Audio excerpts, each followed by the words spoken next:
Yo, Studio Bounce, what's up? This is SG Lewis and welcome to my studio in South London, Wandsworth. It's actually the first time I've been here for a while because we've been doing some shows this summer, so I've kind of been around the place. So it's actually nice to be back in the studio, but welcome to my humble abode as such. We're going to run through a couple of things today and just go through how I usually approach making some music and hopefully share some tips and stuff. So I share the studio with Courage. Shout out to Courage. He's an amazing producer who has his own stuff on his alias Courage, but he also works on the likes of Ray Black. He produced My Hood for her, and go check her out. She's also really amazing. And then there's some really awesome people around. Example actually moved in downstairs, and he's like such a amazing, funny guy. And then there's Josh Record upstairs, who's like an incredible writer and singer-songwriter.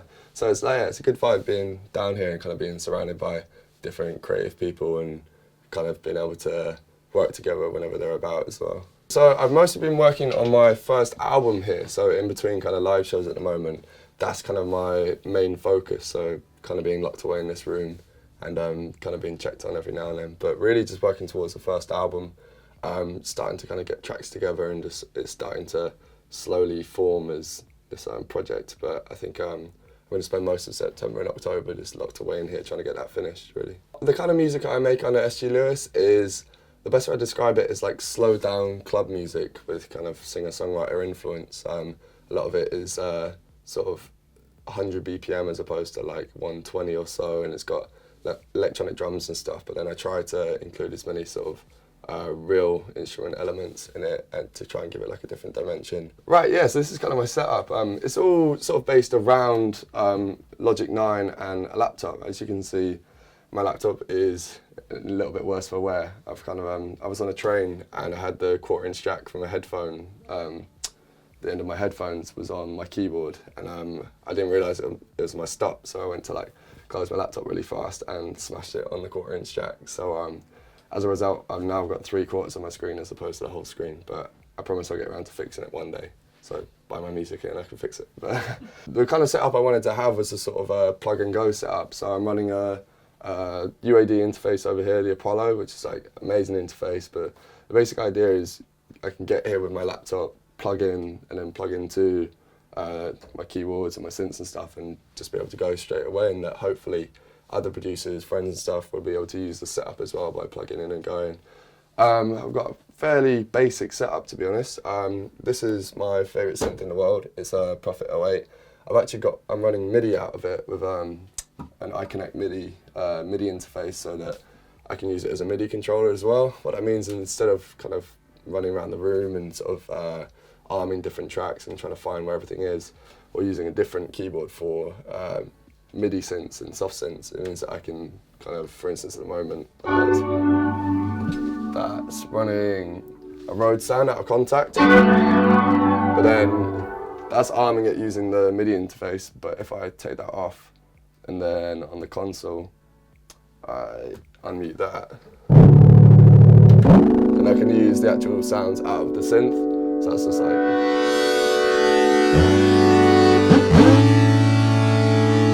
like standard Prophet sound. And the Prophet is like, it's an amazing synth. I bought one because I'm a massive James Blake fanboy.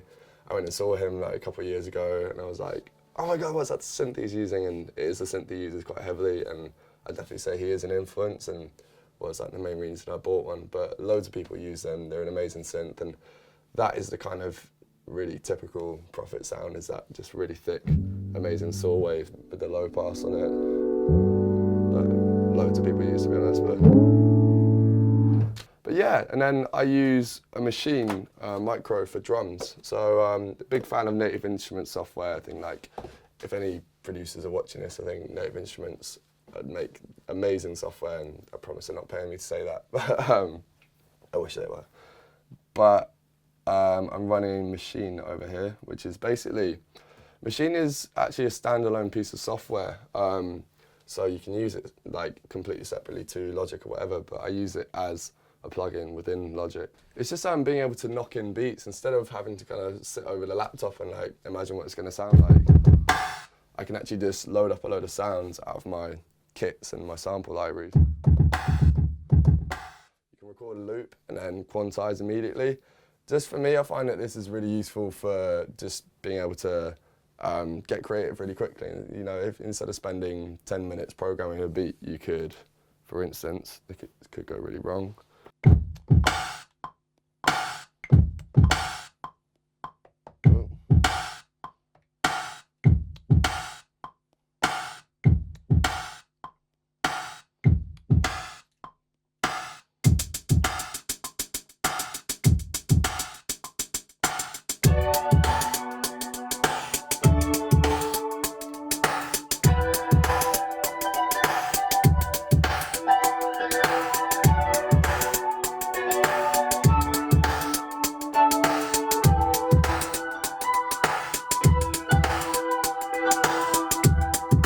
Yeah, like that's terrible, but you can really quickly get a vibe going because within like minutes you've got beat and then chords down. And what that just means is when you get inspired, you can quickly act on it instead of sort of sitting there adjusting a drum beat for 20 minutes. You can just get a rough idea of what the song's going to sound like in an hour's time, sort of thing. Some of you might know my track All Night featuring Dornick. So right now we're just going to run through the show file, have a look at a couple of bits and how I made the track.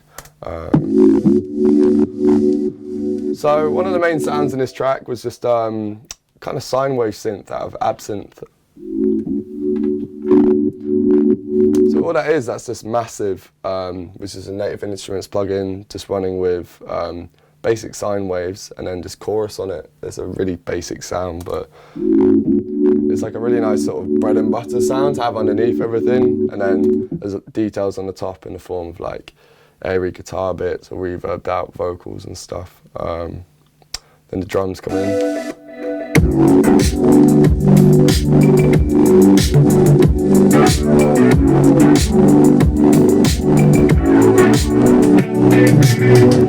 So the drums are just running out of Machine like I showed you earlier. So what I end up doing is, because when you use Machine you end up stacking all the drums on one track as such, but if you duplicate it and then so what I do, I take the kind of beat that I've got going and I'll mute like the kick or the snare accordingly and then like separate them out so I can mix them separately. This is quite interesting. I took a vocal, like a female vocal from another, I think it was from another session that I had, and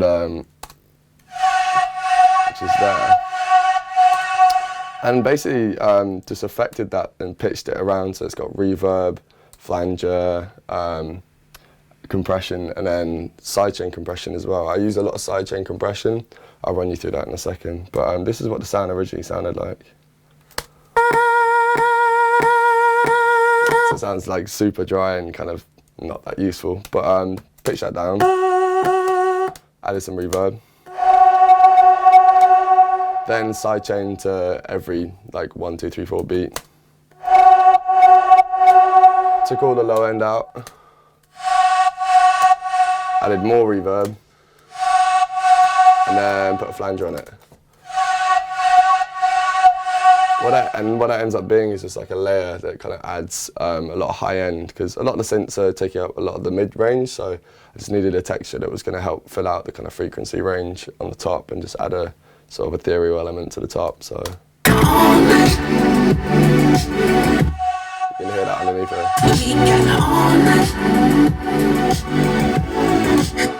So that's some of the small little bits I did in All Night. If anyone has any more questions about that track as well, feel free to tweet me or whatever. But yeah.